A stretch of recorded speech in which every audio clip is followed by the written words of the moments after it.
In this course, the principles of external fixation are demonstrated using the Hoffmann external fixation system.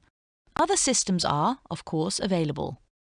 The following instruments and materials are required: an orthopedic drill with drill sleeves and a universal chuck, a hand brace drill, 4 pins, also known as shunt screws. 2 of these are long for insertion into the femur and 2 are shorter for insertion into the tibia, 2 short rods and 2 long rods, 4 rod-to-pin clamps, 4 rod-to-rod clamps, a depth measurement tool, and instruments for tightening the clamps. The shunt screw, a front-threaded stainless steel pin, is shown here.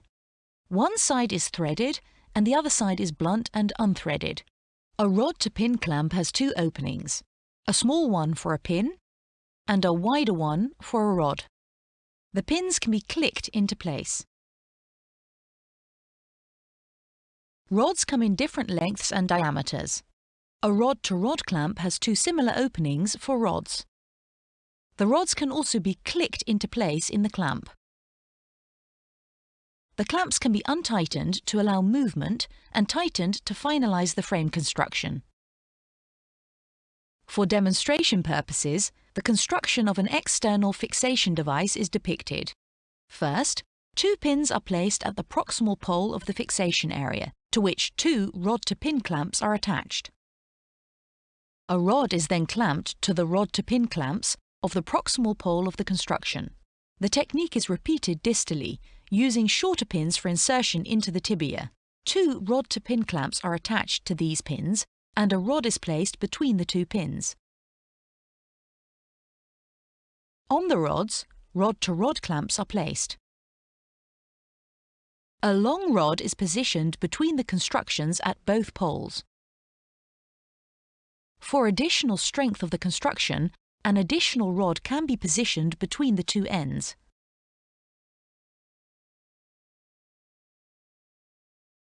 The fixator construction is now complete and is lifted. An animation is used to illustrate how this construction will be placed to externally fixate the tibia and the femur.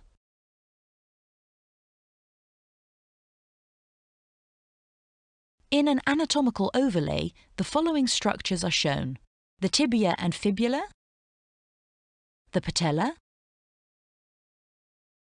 and the femur.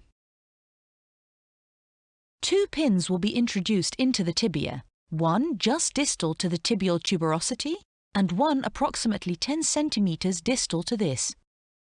The anteromedial side of the tibia contains safe zones for pin introduction, as anteromedial soft tissue coverage is minimal and there are no hazardous structures located.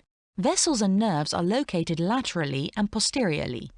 Pin introduction at these sites increases the likelihood of iatrogenic injury. Potentially hazardous structures in tibial pin introduction are anterolaterally, the anterior tibial artery and vein, and the common fibular nerve, which divides into deep and superficial fibular nerves, and posterolaterally, the posterior tibial artery and vein, and tibial nerve. Placement of the first pin is started by incising the skin over a length of approximately 1 centimeter. Next, the subcutaneous tissue is divided using a hemostat until the cortex of the tibia is reached. The drill is now introduced. Care must be taken to drill perpendicular to the tibial bone and, in particular, to avoid posterolateral angulation of the drill bit while advancing, as this risks damage to the neurovascular bundle containing the anterior tibial artery and vein and deep fibular nerve. The hemostat is used to retract the skin while the bone is drilled. During the drilling, normal saline is used to prevent excessive heat. After drilling through the second cortex, it is advisable to measure the depth of the drill bit to ensure that the pin will be able to pass through both cortices. This can be done using a depth measurement tool. Next, the pin is introduced. The skin is retracted and kept clear of the pin using a hemostat. The pin should pass through both cortices of the bone and sit so that the tip is just distal to the second cortex. The procedure is repeated to place the second pin. The skin is incised, subcutaneous tissue split, the tibia pre-drilled, and the pin introduced. Alternatively, a self-drilling and self-tapping pin can be used.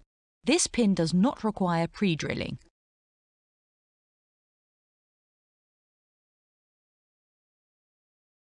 To determine the site of the femoral pin introduction, the upper border of the patella is palpated.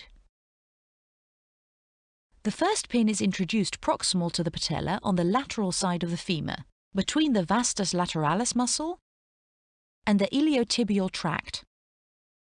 The second pin is positioned at least 10 cm proximal to the first pin. The larger the distance between these two pins, the more stable the construction will be. The vastus lateralis muscle is palpated. The pin should be introduced posterior to this muscle. The skin is incised approximately 1 cm. The soft tissue is dissected and retracted using a hemostat until the level of the femoral cortex is reached. A hemostat can be used to retract the skin and soft tissues during pre-drilling. However, a tissue sleeve is preferable to this in areas of considerable soft tissue bulk. The femur is pre-drilled using the drill. Normal saline is used to prevent excessive heat during drilling. Ensure that the drill bit has reached the depth of the second cortex of the femur. The pin is then introduced into the pre-drilled hole and further introduced using the hand brace drill. The pin should traverse the medullary space to reach the central portion of the second cortex of the femur. The process is repeated to place the fourth pin. The skin is incised, soft tissue dissected and retracted, the femur pre-drilled using the drill, and the pin introduced. Note that to allow optimal healing, pins should not be inserted too close to the bony fracture or areas of soft tissue trauma. Here, the surgeon demonstrates that the skin and soft tissue are not adherent to the pin.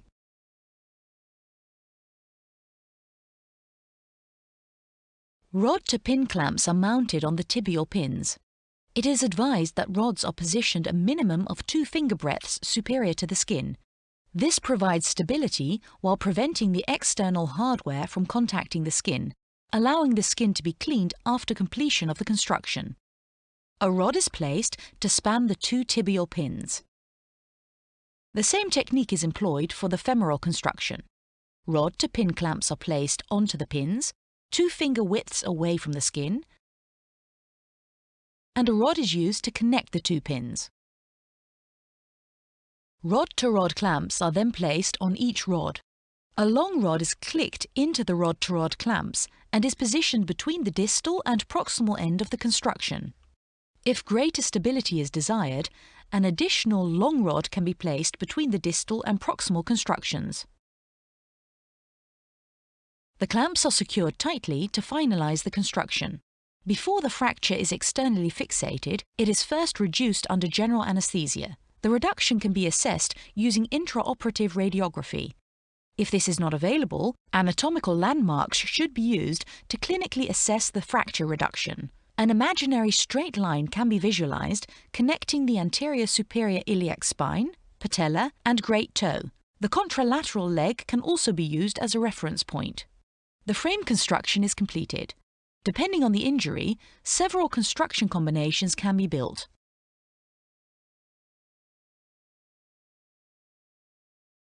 Sterile gauze swabs are positioned onto the skin around all pins to cover the entry points.